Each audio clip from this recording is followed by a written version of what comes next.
বুধবার সকালে কোনো পূর্ব ঘোষণা ছাড়াই ডামরার কাছে বালিঘাটে হানা দিলেন বিজেপি নেত্রী এবং আসানসোল দক্ষিণের বিধায়িকা অগ্নিমিত্রা পাল। অবৈধ বালি উত্তোলন ও পাচারের অভিযোগে অতিরিক্ত বোঝাই ট্রাক ও ডাম্পারগুলোর চাবি নিজেই কেড়ে নেন তিনি, আর চালকদের দেন কড়া সতর্কবার্তা। অগ্নিমিত্রা পালের অভিযোগ, দিনরাত চলছে অবৈধ বালি পাচার। ট্রাক ভর্তি বালি কলকাতা ও অন্যান্য জায়গায় পাঠানো হচ্ছে, অথচ স্থানীয়রা এক ট্রাক্টরও বালি পাচ্ছেন না। তিনি স্পষ্ট জানিয়েছেন এবার থেকে কেবল বৈধ চালান থাকলেই বালি পরিবহন করা যাবে। নির্ধারিত পরিমাণের বেশি এক কণাও বালিও লোড করা চলবে না।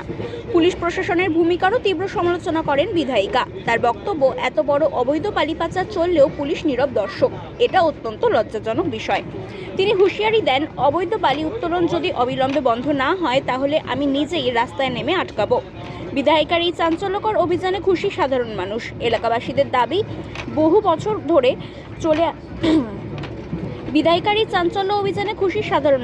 এলাকাবাসীর দাবি, বছরের পর বছর বালি মাফিয়ারা দাপিয়ে বেড়াচ্ছিল। আজকের অভিযান তাদের মনে আতঙ্ক ছড়িয়েছে।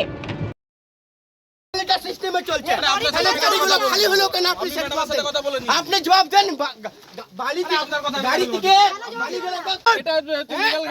ঠিক আছে, আপনার যদি মনে হচ্ছে কথা বলছেন কেন? আপনার যদি মনে হচ্ছে आपको 10 किलोमीटर आने में 5 घंटा लगा, 10 किलोमीटर आने में 5 घंटा लगा।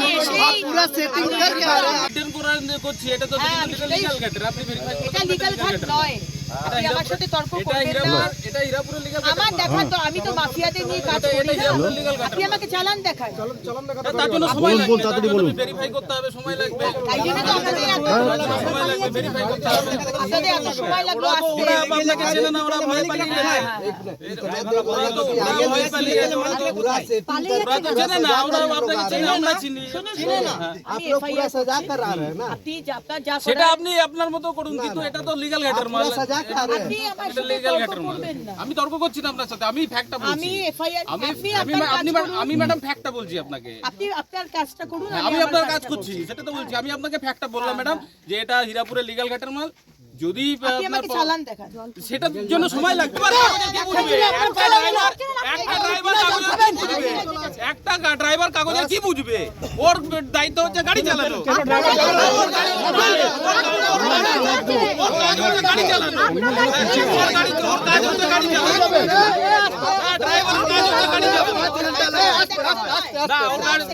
ওর কাজ চালানো। আমাদের জেলাতে শুধু প্রায় 1 লক্ষ মৃত ভোটার, 93,000 মতো, 57,000 ভুয়ো ভোটার, মানে খুঁজে পাওয়া যাচ্ছে না, ভুতুরে ভোটার কোথায় গেছে, তার কোনো ফর্ম তার পাওয়া যায়নি। আর 1,19,000 মতো যারা শিফটেড, 3-3.5 লাখের মতো। এই 3-3.5 লাখ ভোটার এতদিন ধরে ভোটার লিস্টে ছিল শুধু আমাদের জেলায়। প্রত্যেকটা জেলায় তাহলে ধরে রাখুন, আমাদের জেলায় তো বর্ডার এরিয়া নয়। আজকে যেসব বর্ডার ডিস্ট্রিক্ট, যেখান থেকে সম্পূর্ণভাবে রোহিঙ্গা অনুপ্রবেশকারী ঢুকেছে বাংলাদেশ থেকে, সেখানে সংখ্যাটা ভেবে দেখুন। এই কারণে কি মমতা ব্যানার্জি আপনি এসআইআর কে করতে দিতে চাইছেন না? এই যে 3 লক্ষের মতো আসানসোল জেলার যে ভুতুরে ভোটার, মৃত ভোটার, তারা তো এতদিন ভোট দিয়ে এসেছিল, তাই না? আপনার ক্যাডাররা তো তাদের নামে প্রত্যেকটা বুথে ভোট দিয়ে এসেছে। আমরা বুঝতে পারছি আপনি কেন এত ডেসপারেট এসআইআর কে বন্ধ করতে। বিয়ের ওদের মৃত্যু হচ্ছে, 12টা রাজ্যে হচ্ছে এসআইআর, কিন্তু কারোর কোথাও কোনো কমপ্লেন নেই। কিন্তু আমাদের আপনি হিলিয়ে রেখে দেবেন দেশকে। বাংলার মানুষ বুঝতে পারছে মমতা ব্যানার্জি কষ্টটা কি হয় জানেন? আপনার এই হিপোক্রেসিটা এক্সপোজড হয়ে গেছে।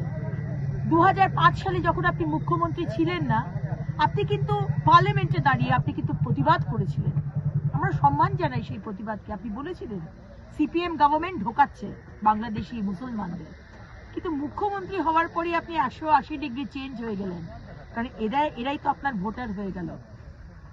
একটা নাম যদি কাটা যায় আপনি হিলিয়ে রেখে দেবেন বললেন, কিন্তু একটা রোহিঙ্গা বা মুসলমানের নাম যদি থাকে, এই যে 3 লক্ষ যেটা আমাদের জেলাতে যে ভুয়ো ভোটারের নাম রেখে দিয়েছেন আপনি, তাদের নাম থাকলে যে আপনি হিরিয়ে দেবেন সেটা কিন্তু একবারও বললেন না। বাংলার মানুষ বুঝতে পারছে মুখ্যমন্ত্রী আপনি কেন এসআইআর চাইছেন না।